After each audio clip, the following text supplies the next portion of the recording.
unfold, ideas arise, and where arguments form. A start to the wide world of journalism. A very good morning to everyone present here.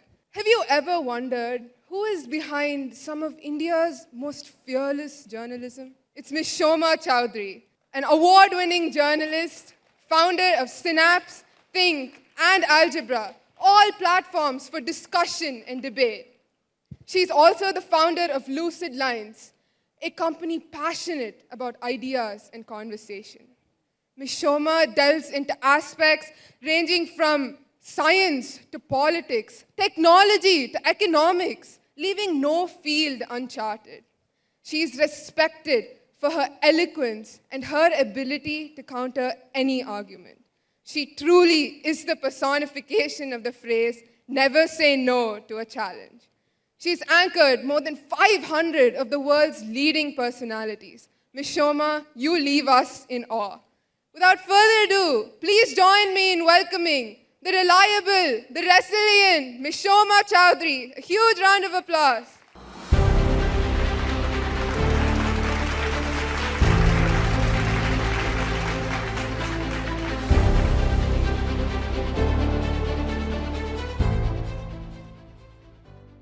Ma'am, you tell me, what is journalism? And today, have we lost the honest form of journalism? I'm asking an honest question. I'm from the press as well.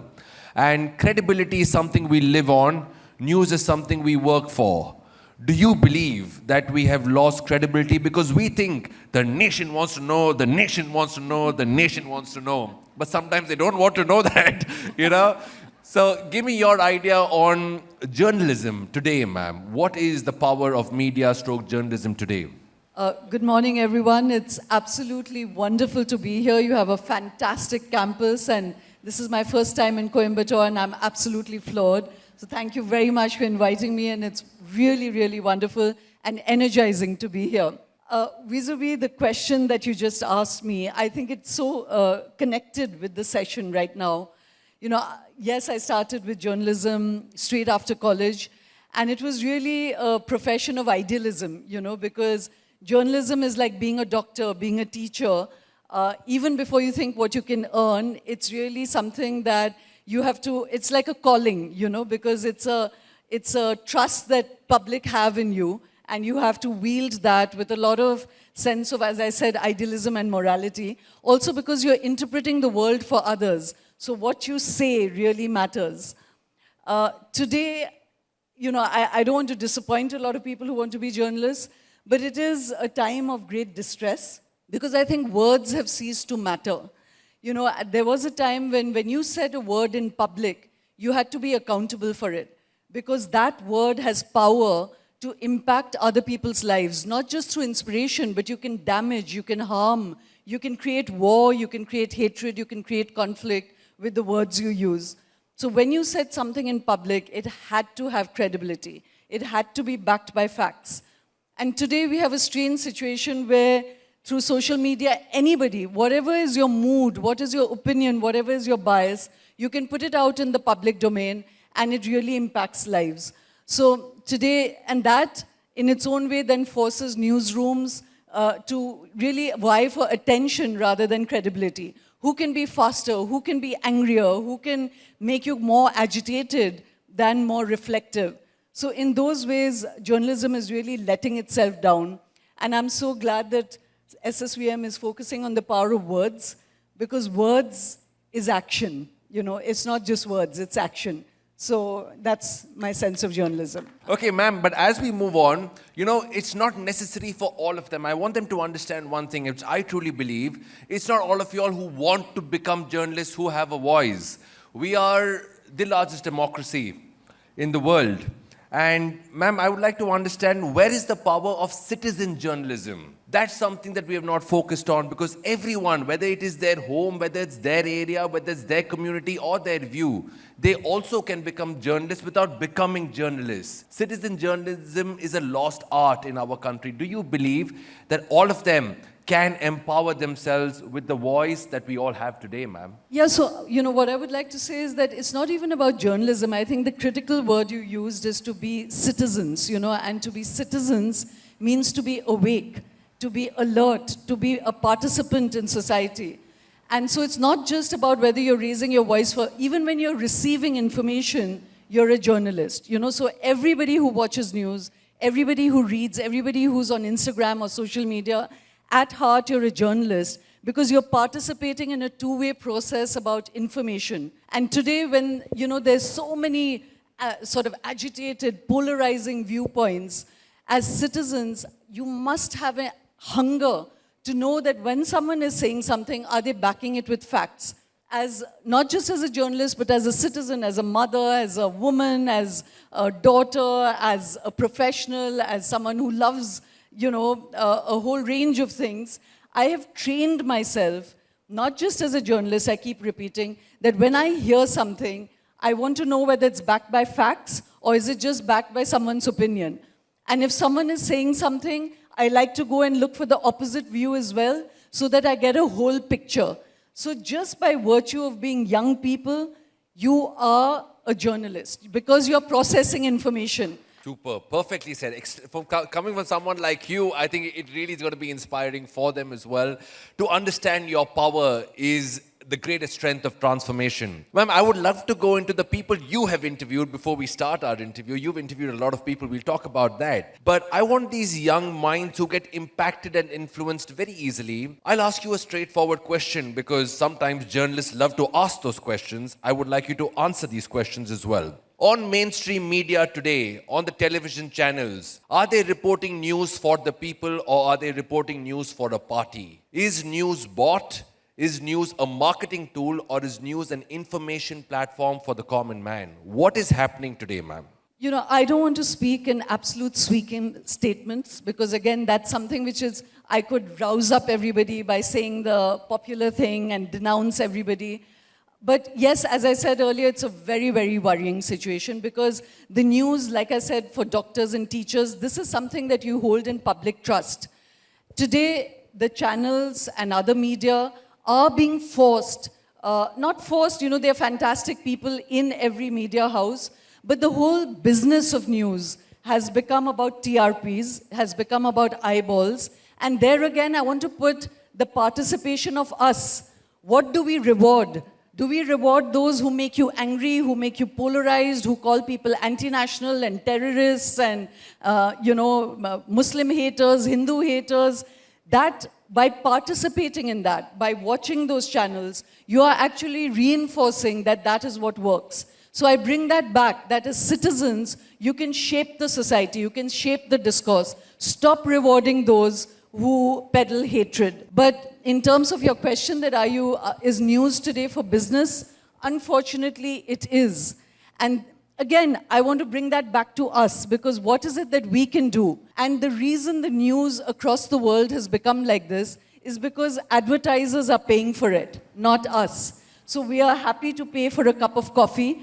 We are happy to go and buy a shirt that costs us 1,000 rupees, but we will not pay for intellectual things that matter, for news, for art, for cinema, for creative things. And that's why the entire model of it is completely becoming something that harms us.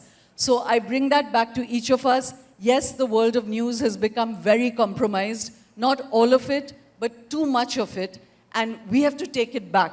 We have to take it back by being very alert, by participating in it, and by not rewarding those who push society towards hatred for money. Fantastically said. It requires voices like this, strong voices, fearless voices, honest voices. Ma'am, thank you.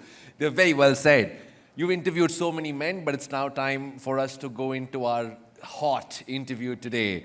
Quixotic, obfuscate, sesquipedalian, melange, verisimilitude, sycophantic. Whoa, just saying those words makes my head dizzy. But these are some of the words used by one of the greatest personalities of our time. He's a powerful orator, acclaimed author, and a member of parliament in India. A true polymath, he bridges the worlds of literature, politics, and diplomacy. Very few people are as remarkable as this man, and I know you're eagerly awaiting to hear from him. So, Without further ado, ladies and gentlemen, boys and girls, please join me in extending a grand welcome to the one and only Dr. Shashi Tharoor.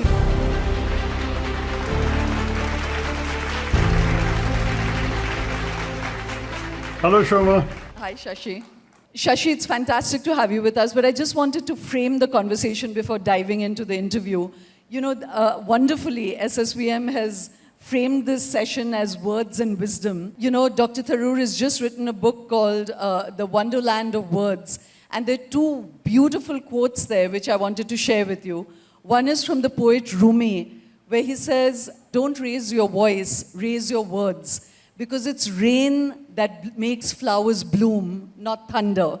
So that again shows you the power of words. And he has another wonderful quote, which is that alchemists, you know, alchemists who turn lead to gold, where he says he's quoting someone who says that alchemists are not those who turn lead to gold, but those who turn worlds to words. And as I was saying earlier, the words we use literally shapes the reality of what we are facing, and how you describe a situation is really the reality of that situation.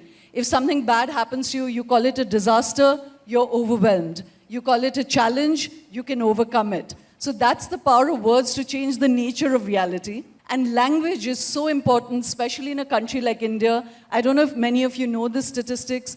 We have 19,500 dialects, 780 languages, 120 of those are spoken by more than 20,000 people, and we have 22 official languages. No other country on the planet has this richness and heritage. That's the amount of power packed in there. And Shashi Tharoor is a master of that. One of your students just said he's a sesquipedalian. That is somebody who uses long words. He does that for fun. But in his career as a diplomat, as a politician, he is one of those few public intellectuals and public figures who uses words with care, because he uses words as action. He describes situations, he describes the country, he describes politics in a way that elevates, which allows flowers to bloom rather than to trample. So it's a real honor to be talking with Shashi Tharoor today. And Shashi, thank you for joining us despite everything that you've suffered since yesterday. Thank you so much, Shoma. Good to be with you. And you know, you read those two quotes from my three epigraphs. Let me read the third one. It's by Pablo Neruda, the Nobel Prize-winning poet, in which he wrote, "I run after certain words. I catch them in mid-flight as they buzz past. I trap them, clean them, peel them. I set myself in front of the dish. They have a crystalline texture to me, vibrant, ivory, vegetable, oily, like fruit, like algae, like agates, like olives. And then I stir them, I shake them, I drink them, I gulp them down, I mash them, I garnish them.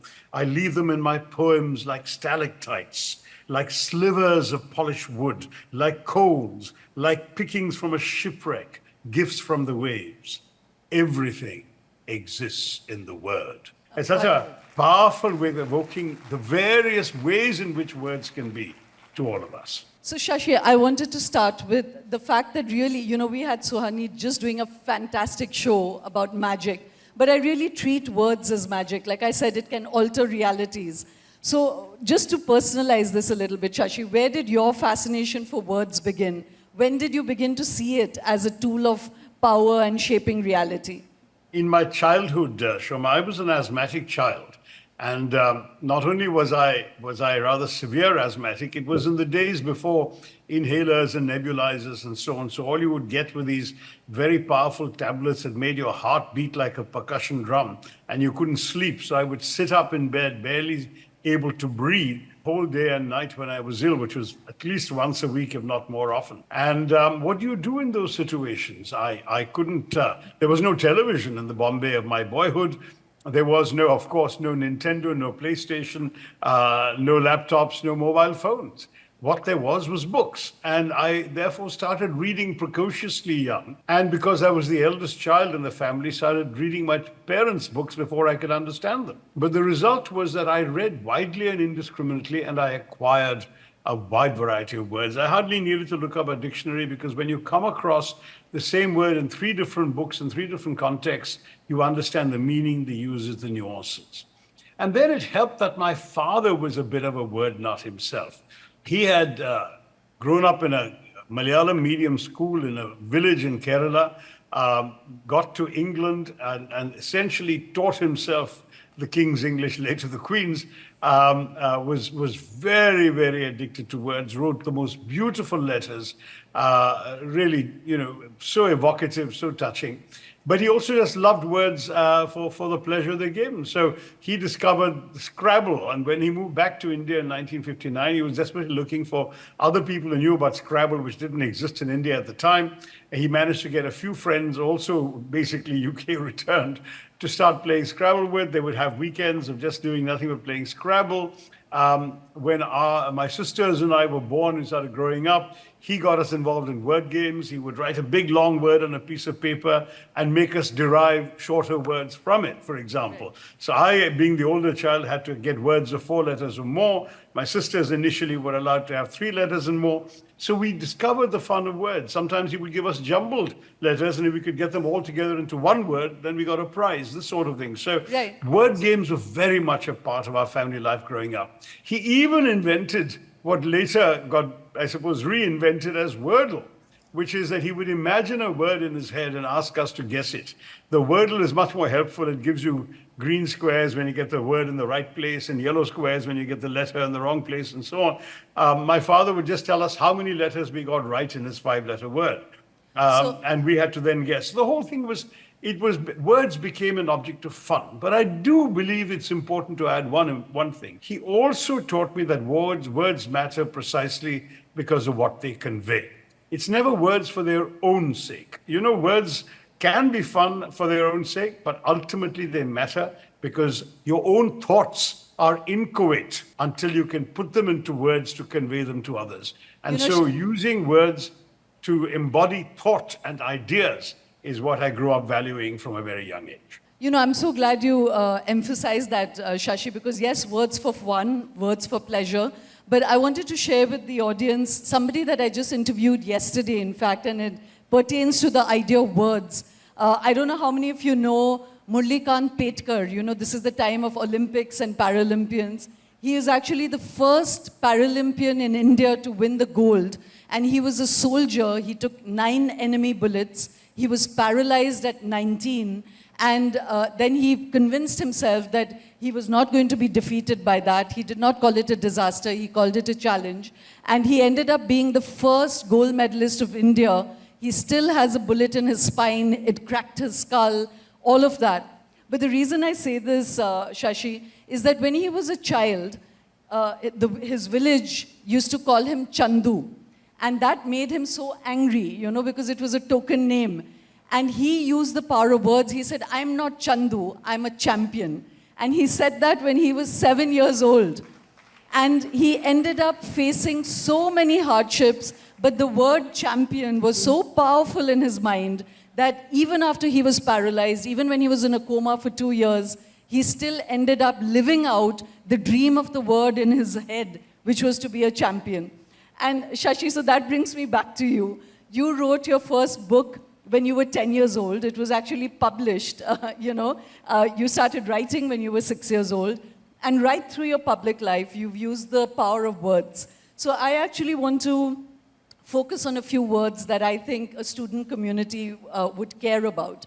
Let's start with the word curiosity, What does the word curiosity in your own life mean? And can you think of anybody, like I just shared the story of Murlikant Petkar, who embodies the power of curiosity for you? Gosh, well, curiosity, of course, is extremely important for kids because the curiosity to learn. In fact, when I'm usually asked to teach children a new word, which is unfortunately the kind of question I don't normally like getting, I always tell them one simple 4-letter word, read. Because if you read, you can develop your curiosity, you can pursue your curiosity in different directions, you can find out so much about the world, and you can learn about it. I think the story that most appeals to me is about a 103-year-old lady in Kerala who was so curious about reading and literacy that she actually learned to read at that age. She'd never been in school. She'd grown up illiterate all her life, had children and grandchildren. And then her curiosity said, no, it doesn't matter that I may not live to pass my thing, but she'd studied and she became literate and she got a certificate from the Kerala government. Now, this is the kind of curiosity that I think motivates people and keeps it going. When I was in the education ministry as a minister, I remember going to an adult literacy center and coming across a girl who had always wanted, a lady who'd always wanted to study as a girl, but who had been told by her parents, girls don't need to study, you stay at home and work in the house, you look after your brothers and this and that. And she was pulled out after the second grade. And so she had just barely learned. She didn't, of course, retain any of that. And then again, she lived a life that was an illiterate life. And then I met her when we had got these adult literacy classes going in a village. She's in Tamil Nadu, in a place not far from Kanjivaram. And so I asked her, now that you've learned, she wrote her name for me very proudly. And I said, now that you can do all that, how has learning to read and write helped you? And she said, I can't tell you, when I go to the bus stop, I can now read the names of where the buses are going. I don't need to ask anybody anymore. When I go to Kanjivaram town to get anything done, I can read the signs. This, she said, is what has changed my life. And so that kind of curiosity about words and reading has really touched and impressed me in different situations. I think that curiosity is important. It's also important for facts, figures, knowledge, because the world has so much more to offer than we'll ever find out. We should pursue our curiosity to the extent that we possibly can.